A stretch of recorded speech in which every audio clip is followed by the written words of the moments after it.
Сегодня на трибунах, как и борцовских коврах, пусто. До начала турнира меньше 2 суток, а значит самое время восполнить организационные пробелы. Турнир по дзюдо среди мужчин посвящен памяти мастера спорта СССР международного класса, двукратного чемпиона Советского Союза и чемпиона Европы Магомеда Парчиева, легенда советского дзюдо и кумир многих спортсменов. Подготовка у нас идет полным ходом, уже мы произвели укладку татами. Судейская коллегия уже утверждена Федерацией дзюдо России в составе 25 человек. Будут работать у нас супервайзеры, главный судья соревнований, уже мы знаем, кто это будет.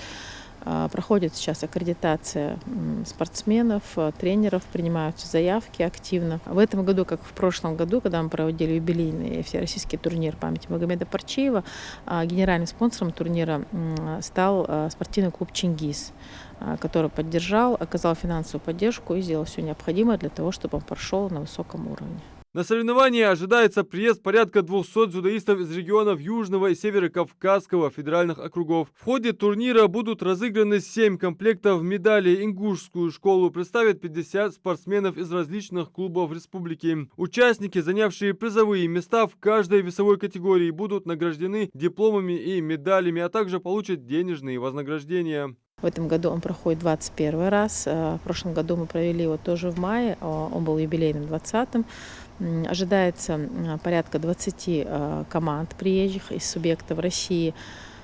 Наша команда тоже заявлена в хорошем составе. Соревнования будут проходить в 7 весовых категориях. Порядка 200 человек примет участие.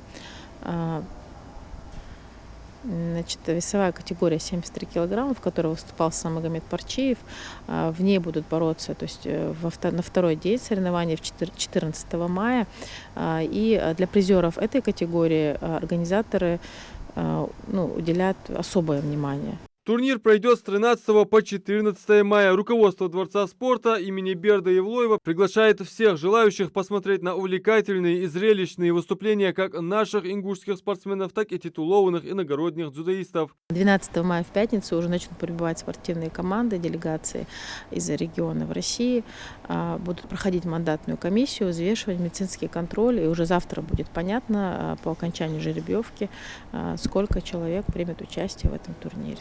Во Дворце спорта имени Берда Евлоева проходят соревнования международного и всероссийского уровня. Это колоссальный опыт и для организаторов, и местных судей и тренеров. Провести в этом году масштабный турнир и организовать его по высшему разряду обещают Министерство спорта региона совместно с Федерацией спорта России и Ингушетии и Дворца спорта. Адам Мережков, Исмаил Коригов, Новости 24.